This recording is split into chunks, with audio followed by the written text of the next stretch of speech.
everybody. Happy Good Friday to you. We're here in the Muirfield room like we normally would be for a Good Friday service. You're at home, and we hope that you're doing well, staying healthy, and that you're well taken care of also. I thought I would talk for a little bit today about that first Good Friday. In his last week, Jesus provided some of his most memorable teachings, and he also had some of his most memorable encounters with people. He ate his last meal with the disciples. It was the Passover meal.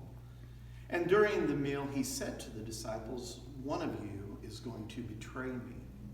And we know that that was Judas.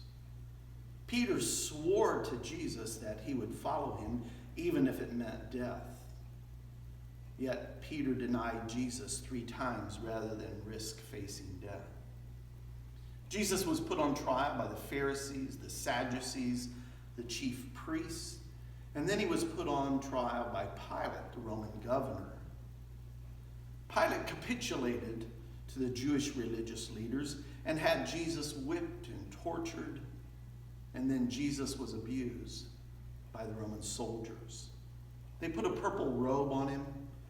They twisted a crown of thorns and put that upon him. They knelt in mock homage to him, and then they led him out to be crucified. If you were a follower of Jesus on that first Good Friday, you probably had very little hope. It's only in hindsight that we have the rest of his story written, that today we see the unfathomable goodness of God on that first Good Friday. I want to explore the hope of that first Good Friday. I think all of us are looking for some hope right now. I think our entire world is looking for some hope right now. The passage of scripture that I wanted to share today is found in Mark chapter 15, and we'll begin at verse 21. This is what Mark records. "And they compelled a passerby, Simon of Cyrene, who was coming in from the country, the father of Alexander and Rufus, to carry his cross." A man and his kids just minding their own business, probably in Jerusalem for the Passover, thrust into the story by fate, and perhaps in their mind, by chance. Well, Jesus was likely in no condition to fully carry his cross to Golgotha, so Simon would help him do that.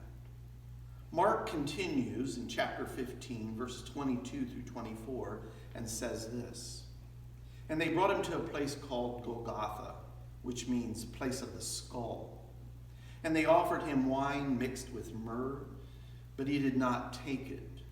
And they crucified him and divided his garments among them, casting lots for them to decide what each would take. Wine and myrrh was used to deaden the sensation of pain, but Jesus refused it. There would be no blurring of the experience for him. The hammer, the nails, being suspended in midair on the cross, while the Romans gambled for his only worldly possession, his clothing." Mark continues writing in chapter 15, verses 25 through 30, and it says this: "And it was the 3rd hour when they crucified him, and the inscription of the charge against him read, 'The King of the Jews.' And with him they crucified 2 robbers, one on his right and one on his left. And those who passed by derided him, wagging their heads and saying, 'Aha, you who would destroy the temple and rebuild it in 3 days, save yourself and come down from the cross.'" Where's the hope in Good Friday? Crucified with common thieves, derided by the people, King of the Jews, they were saying, "Sure you are." Mark continues, chapter 15, verses 31 through 32. It says this: "So also the chief priests with the scribes mocked him to one another, saying, 'He saved others, he cannot save himself. Let the Christ, the King of Israel, come down from the cross, that we may see and believe. Those who were crucified with him also reviled him. The religious elite, making sport of the killing of the King of creation. We'll believe you if you come down from that cross, they were saying. Imagine the temptation for Jesus there. 2 thieves slung insults at him also. Where was the hope in Good Friday? Especially for his mother and his friends who watched from a distance. Mark continues writing, chapter 15, verses 22 through 24, and it says this: "And when the 6th hour had come, there was darkness over the whole land until the 9th hour. And at the 9th hour, Jesus cried with a loud voice, 'Eli, Eli, lama sabachthani,' which means, my God, why have you forsaken me?" So from noon until 3 p.m. there was darkness. But where was the hope? My God, why have you forsaken me? Those might be the words of people in our world today, wondering where God is in all of this. Jesus died.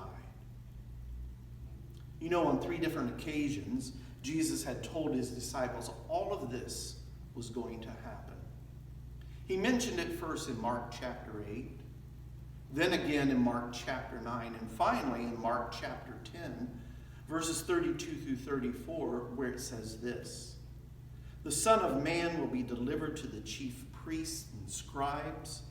They'll condemn him, turn him over to the Gentiles, who will mock, spit on him, flog him, and kill him." Jesus knew what his future was all about. The disciples never grasped what he was saying. But where was the hope on Good Friday? Juan de la Cruz, also known as St. John of the Cross, was a Spanish Catholic priest, mystic, and poet who lived in the second half of the 16th century.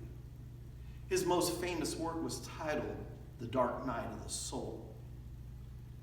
He describes the spiritual crisis that people experience in their journey toward their union with God. Good Friday was Jesus' dark night of the soul. He was separated from his Father and crucified.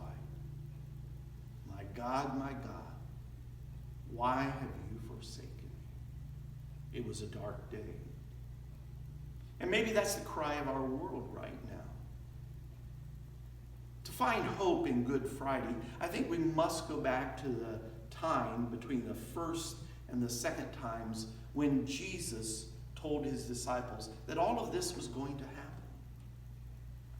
It's found in Luke chapter 9, verses 28 to 35. This is what Luke writes. "Now about the 8th day after these sayings, he took with him Peter and John and James and went up on the mountain to pray. And as he was praying, the appearance of his face was altered, and his clothing became dazzling white. And behold, 2 men were talking with him, Moses and Elijah, who appeared in glory and spoke of his departure, which he was about to accomplish in Jerusalem. Now Peter and those who were with him were heavy with sleep, but when they became fully awake, they saw his glory and the 2 men who stood with him.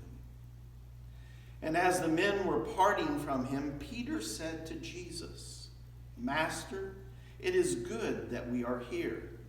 Let us make 3 tents, one for you, one for Moses, and one for Elijah,' not knowing what he said. As he was saying these things, a cloud came and overshadowed them, and they were afraid as they entered the cloud. And a voice came out of the cloud saying, 'This is my son, my chosen one.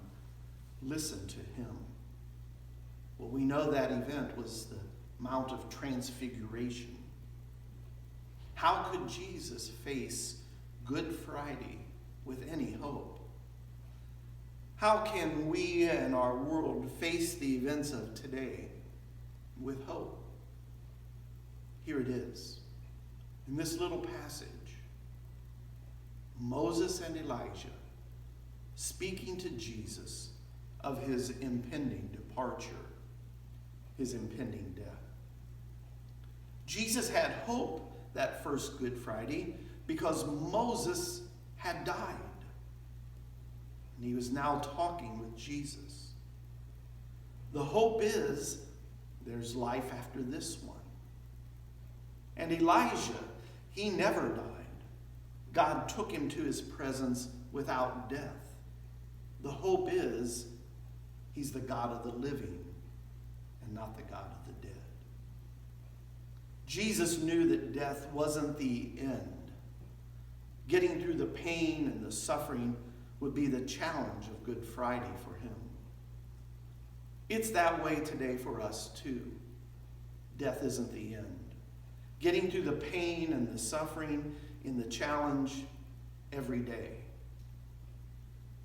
The hope of Good Friday is everlasting life awaits us all, made possible by Jesus. By Jesus' dark night of the soul, his crucifixion. I hope and pray that you have embraced Jesus and his sacrifice for you, for me, for the whole world. On this Good Friday, that's what we remember. God bless you. Stay safe until the next time.